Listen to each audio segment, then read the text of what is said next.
Hello and welcome to Basics of Biblical Greek with ExGarage podcast. I am Heath Robertson, one of the ExGarage podcast members. We're in chapter 6 of Mounce's Basics of Biblical Greek Grammar. So if you don't have this textbook, you probably haven't done our first 5 chapters. So you're going to need the textbook. We're not putting any of it on the screen. So that way we don't get in trouble for copyright or anything like that. So get yourself one of these handy little books. It looks like this, and that'll be the last introduction I give to what textbook we're using. So here forward, hopefully no one jumps in with chapter 7 and doesn't have a clue with what book we're using. Okay, so chapter 6 starts with a title, a nominative, and accusative, and definite article. So this is a good summary. Basically these 3 topics will be the real pulse of this chapter, what it's all about. And we'll go over the exegetical insight on the first page after we're done. I think we can return to that chapter. That's on page 27. Again, chapter 6, and we're just going to go straight through it, hopefully in a succinct manner, focusing on that which is going to help us do good biblical interpretation, exegesis, drawing meaning out from the Bible. So he gives in 6.1, page 28, an introduction to this chapter. And he actually lays out in these little block pointers each part of the chapter, but a lot of this is going to be what you'll find in a lot of the chapters, real helpful introduction, summaries, an overview section. And so those are things to really pay attention to, because he does key you in on the important points, I think, in these spots. So if you're kind of confused about what to really glean or actually substance-wise to take away from the chapter, come back to where it says overview or an introduction. Things of that sort will be helpful, including these videos where we'll just go over what's essential.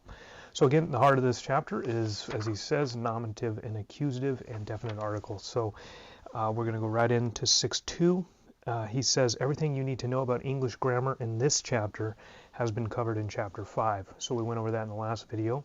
Chapter 5, basic English grammar on the noun, what's it do, what's its function in a sentence.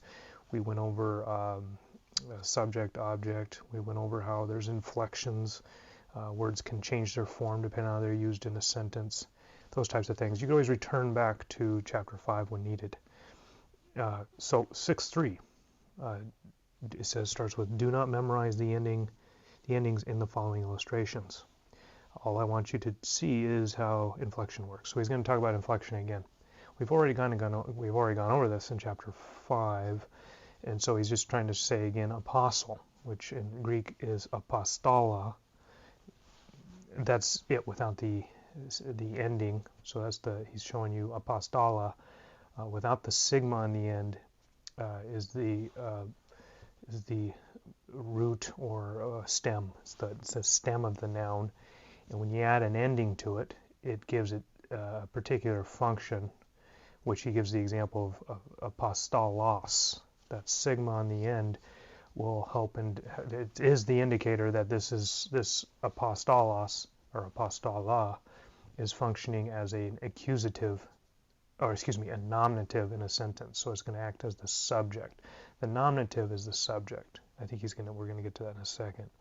But again, and he shows another one, apostolon, with the new ending, would be the accusative case. It's acting as the direct object of the verb. So when you have the new on the end of apostola, you know that it's working as a direct object of the verb, whatever the verb is in that given statement or piece of or that passage. I'm spacing on the word.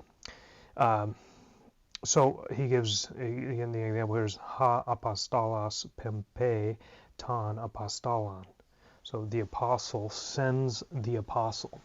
Ha apostolos, we know it should be in the subject position. As he says, it should be the subject of the verb because it has the sigma on the end of apostola.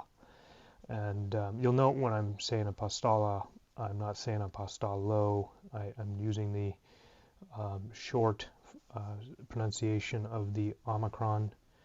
And at the beginning, page 8, he talks about how the Omicron can be pronounced as O as in obey or O as in not. I tend to go with the not sound, or whatever sound I make, every single time. Whether that's right or wrong, it's consistent. And that's why you'll see me doing my Omicron with that sound. What else? So just note that the endings of the nouns will shift depending on what it's doing in the sentence. He says, English, we normally determine a noun's function by its place in the sentence. So a subject of a verb is going to come first, and then you're going to have the object of the verb come last. So like Tom,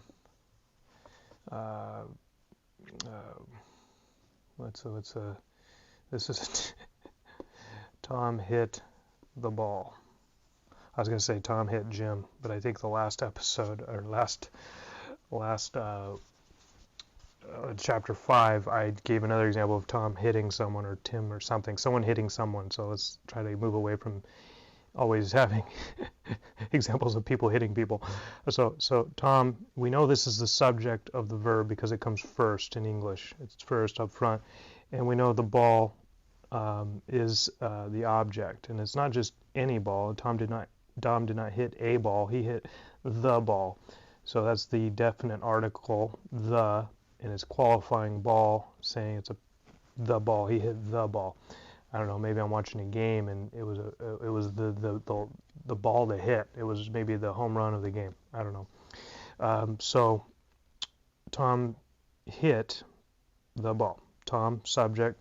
So, but in Greek, that doesn't have to be the case. Tom could be last and the ball could be first.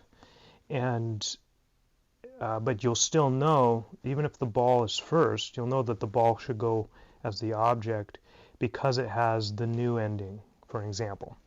If it has the new, remember the new looks like a V, and then if the other one has the sigma, which is that strange looking back, it looks like an S there, but of course in the Greek, as you see, it's not exactly like our S.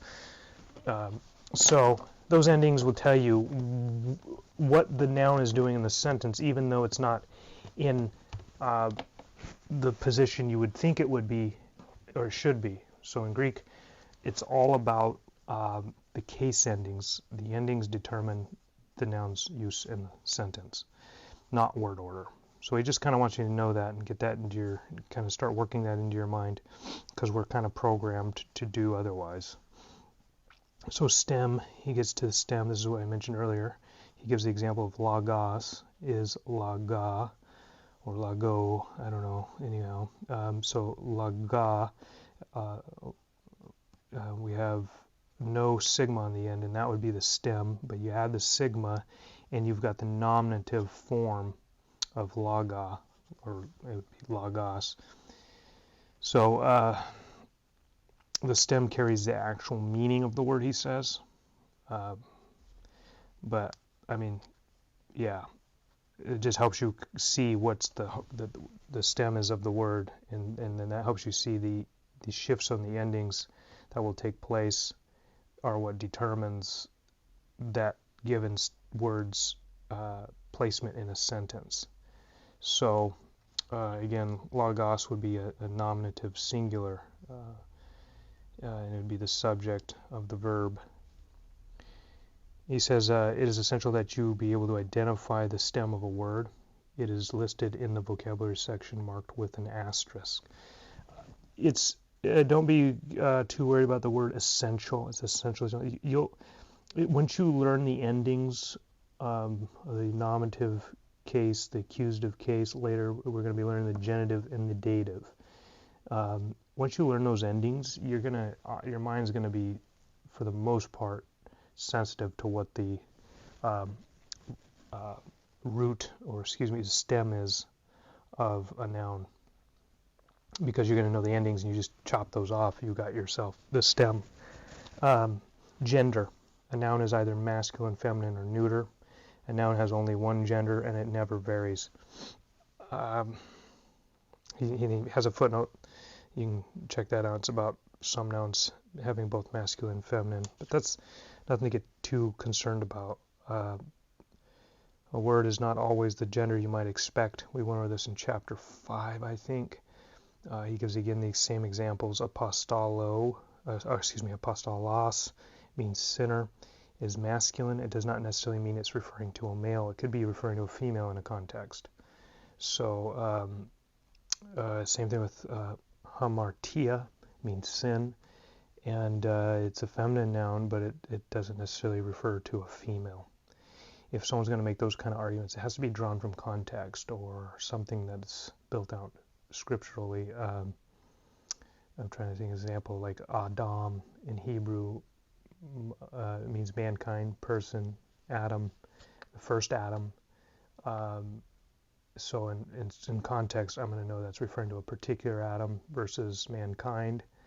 And that kind of actually goes off target from what I'm dealing with here. That does serve for the example that context is really the determiner of a given word's meaning or how it's being used. Number. Well, what's he got here? Oh, a little helpful note. If a word ends in os, omicron, sigma, it's usually masculine. Words ending in on are usually neuter, and words ending in eta or alpha are mostly feminine. That is in your vocabulary sections. So at the end of each chapter, if you see those endings, it's kind of telling you what. But don't get carried away with gender of a noun right now. I mean, just know this stuff, but don't make that your priority. Number. Instead of adding an s to a word, Greek indicates singular and plural by using different endings. Go figure. It's all about the endings. He gives an example of apostolos, means apostle. Apostoloi, omicron iota, means apostles, plural. So that oi ending is the plural, and it's also the nominative. So it indicates that it's the subject, it's plural, and it's a masculine noun. And so we're going to put that up front of some plural verb. So, or potentially a singular verb, but it'd have to be a collective use of it, I guess. I don't know. Anyway, differences between singular and plural is indicated by the case endings. Oh yeah, it just shows you sigma and iota on that example. So 6-7, declensions. He says he had discussed this in 5-7, and he did a little bit, I believe. So he says, I'll just read this. I discuss in 5-7 how there are different inflectional patterns that English nouns follow in forming their plural. Some add s, some add es, and other changes. Okay, so he's saying the pattern a word follows does not affect its meaning, only its form. Child, children, children's. In Greek, there are basically 3 inflectional patterns. Each of these patterns is called a declension. So you'll see here on this little sheet I've made for myself years ago, there's 3 columns, and each of those is a declension. The noun declines in a certain way given the last letter of the noun's what is the word I'm looking for? I keep saying root, but that's more for verbs, stem. So in the case of logos, the last letter is the omicron. So it's going to decline differently than the feminine, which has the iota, or excuse me, the eta and the alpha ending. And when you put it, so it's going to decline differently. It's going to change differently as you put on the endings for how the noun functions in a sentence. So, which I think he gets at here. Nouns that have a stem ending in alpha or eta are first declension, and they take first declension endings and are primarily feminine. Primarily, interesting. So, yeah, all that language just says decline, that the noun itself changes its endings in a certain way, and you can follow the pattern on these charts. And we'll get to the chart in a second. And the feminine has the alpha and the eta, and he shows the example of graphe, the eta ending. Nouns that have a stem ending in omicron are second declension, and these take second declension endings and are mostly masculine or neuter. So it gives the example of apostolos and ergon. Apostolos would be the masculine, and ergon would be the neuter. We'll get to that in a second. One more thing, if the stem of a word ends in a consonant, it is third declension. We will deal with this later, he says in chapter 10. So yeah, so these three declensions, and we'll deal with the third one later. And early on in Greek, I really didn't get the third declension down that well, and still survived, and it came along later. So really the important thing right now is to focus on the first and second declension, get those down, and by chapter 10 we can deal with the third declension then. But what you want to really get down is first and second declension.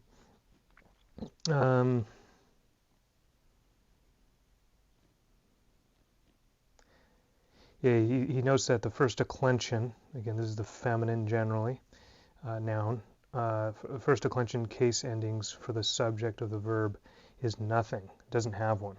So those are easy to spot. It gives the example of e ora estin nun, and the hour is now, and e ora, it just has the alpha there, and that's the part of the actual stem of the noun.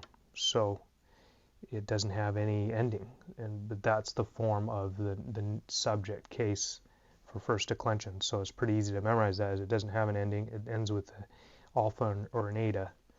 And it's also helpful to know that it has this eta, this I say ha because it has the breathing mark above it, but that also indicates that it's a nominative and it's singular, feminine. So these indicators tell you that, but we'll not get too into that yet because he's gonna get to that.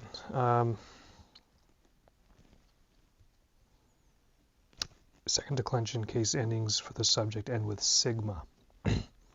So we talked about that ha, apostolos, that sigma tells you that's the subject of the verb. It's the nominative. So the apostle speaks, the word ton lagon, here, that new ending on that tells me that's going to be the direct object in this case, because, well, first off, we know that ha apostolos is the nominative, so it's going to go first. It's going to be the subject. This means that the ton lagon is also it's going to be the opposite. It's going to be the object in this given case. So again, those endings are what tell you that. Declension affects only the case ending used. It does not affect meaning.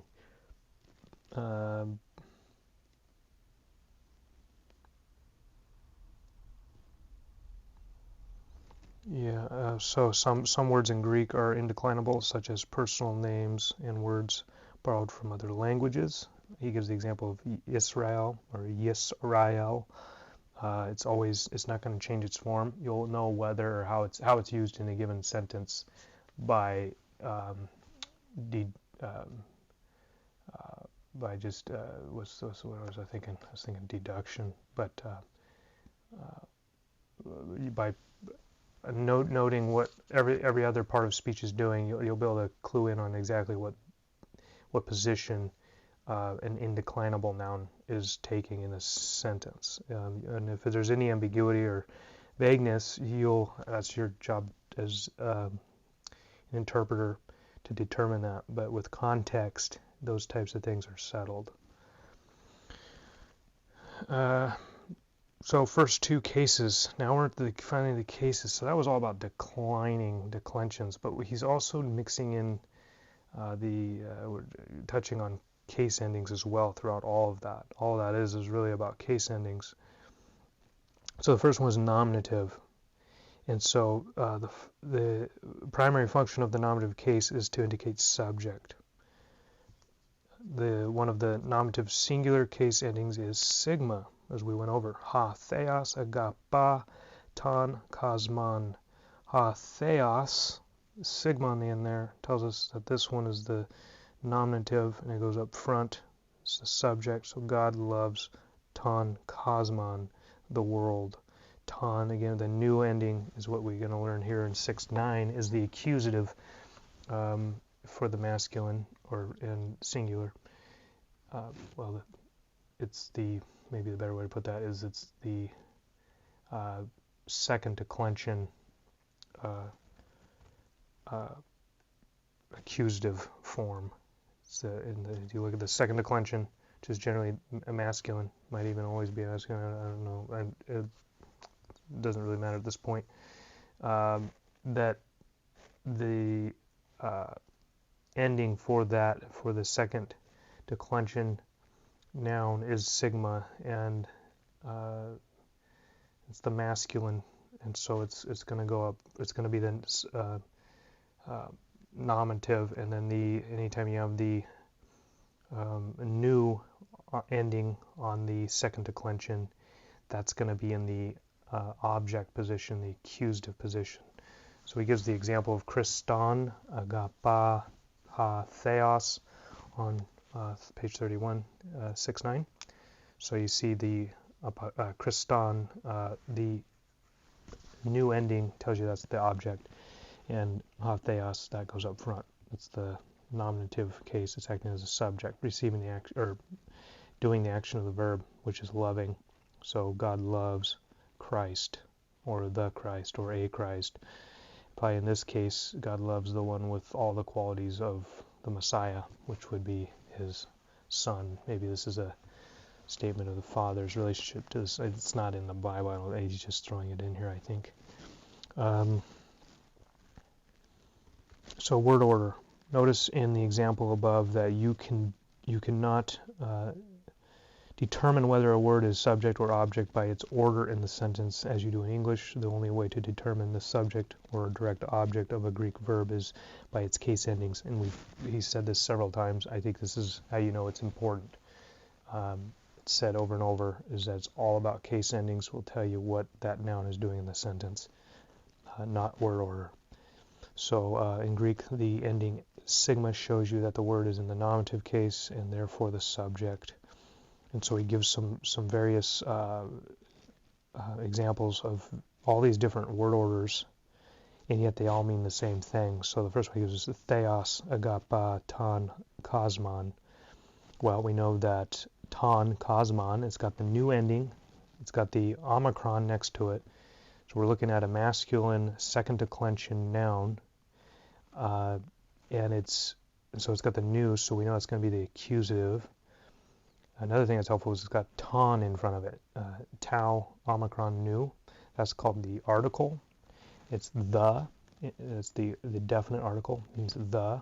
So the world, but ton, that new ending again, is the ending for the accusative. So we actually have these two indicators here telling us that world, or the world, is in the accusative case. It's receiving the action of the verb, which is agapa.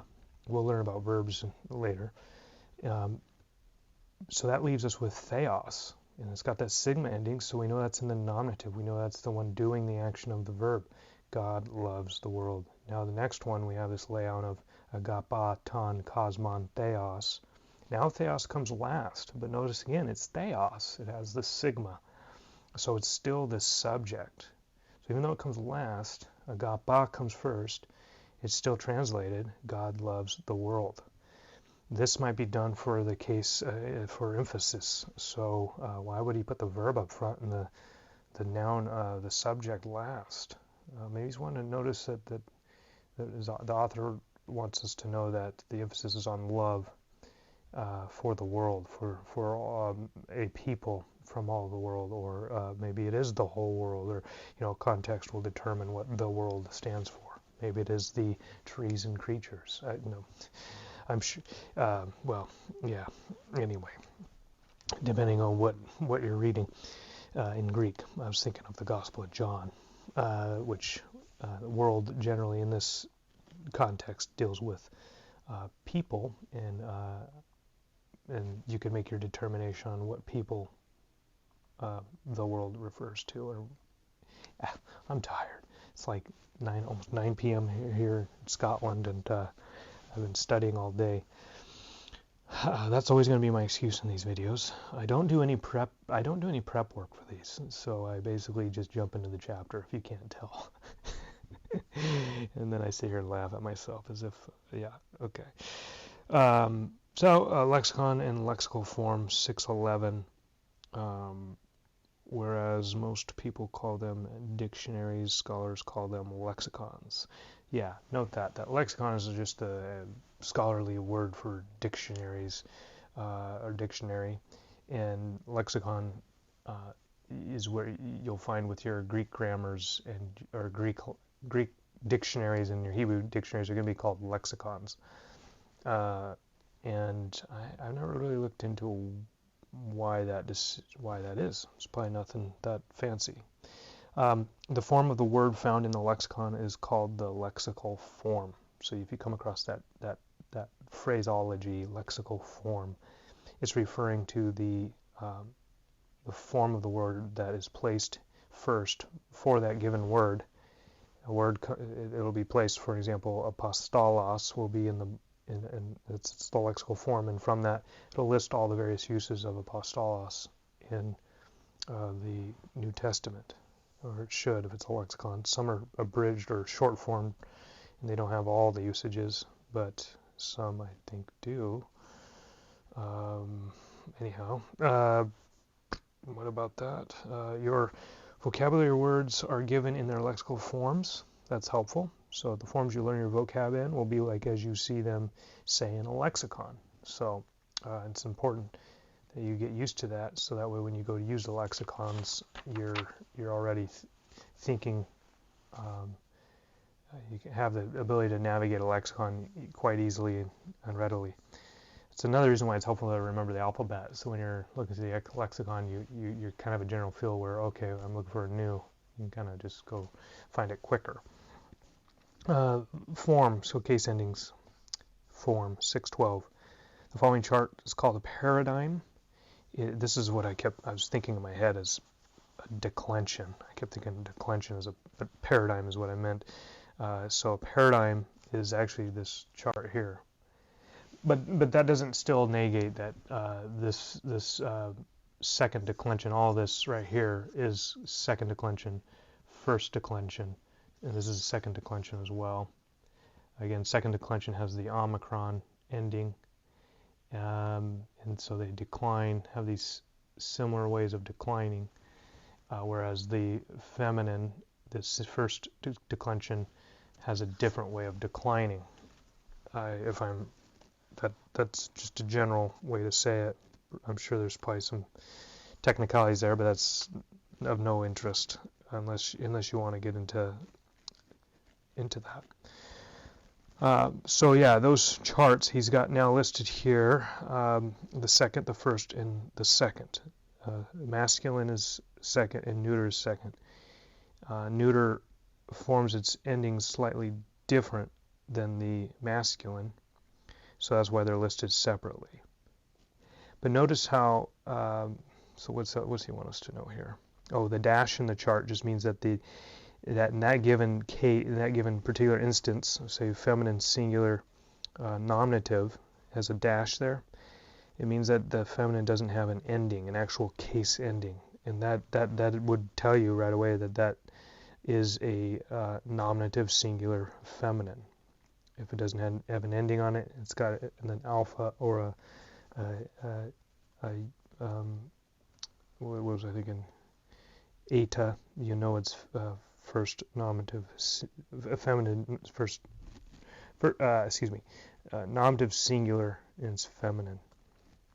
Um, and you'll note, yeah, all the endings are, there's not much going on there. You see,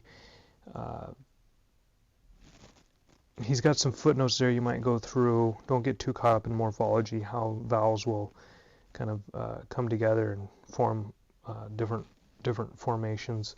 What's really important is just memorizing the chart. He gives the tip to memorize the endings without the vowels. Either way, whatever's most comfortable for you. I think initially when I did this, I learned it with the vowels. Later, I came back and learned it without, and just remembered that the second declension ends with an omicron, and then I kind of paid more attention to those little nuances later. So don't feel like, whichever way you go, whether you're memorizing the chart without the vowels or the stem endings, with or without, that's up to you. Let's see what else. Oh, he says you must learn them perfectly. And yeah, over time, and you'll get them down. They're always going to be used, so you'll get them down. It'll become secondhand for you. The structures of the paradigm. So, in a paradigm is just where it lists everything out for you in a real formal, set way, and you can use that as a template for all of any sentence you're looking at. It's like a quick reference point for you. Let's see, structures, the structure of the paradigm. The singular forms are on top, the plurals below. So he's just giving you the layout. He gives you the 2-1-2 along the top, means that the masculine follows the second declension, the feminine follows the first, and neuter follows the second. So it gives you the kind of how the paradigm's laid out. Learn these endings. Without them, you will never be able to translate anything. Be sure to memorize the endings by themselves, not only what they look like when attached to a word. Yeah. So those are good. He just goes over helpful tips, hints. Masculine and feminine endings are often similar or even identical. And the nominative and accusative, in the nominative and accusative, the neuter is usually distinct from the masculine. Yeah, so if you look at the neuter, the third column, it's a second declension neuter. That last column, you'll notice that it has, for nominative and accusative, it's just on, and then for the plural forms, nominative and accusative plural, you have ah. And in context, you'll know whether it's singular or plural. Accusative or nominative, because you note the singulars have the same form and the plurals have the same form. Context will determine whether you're looking at a singular or a plural, but it's just helpful for memorization. With the neuter, you just really are only memorizing two forms. With the masculine, you're really looking at 4 different forms, but if you think about it, all you're looking at is a change of a sigma, nu, iota, and then you got an upsilon and sigma. So not much there. And then you also got with the first feminine, you got eta or alpha, but again, that's the feminine ending. And then you got the eta nu, alpha nu. Notice how all those accusative singulars end with a nu. So that's a good sign that you're looking at an accusative with the nu there. And then you've got the feminine plurals, or the first declension plurals, has the iota and the sigma ending with the feminine vowel there, alpha, not the omicron. Omicron would be identified as a masculine, second declension masculine. So you got omicron iota, that's a plural for the masculine. Alpha iota would be for the feminine. Without anything, it's just alpha is going to be neuter. So just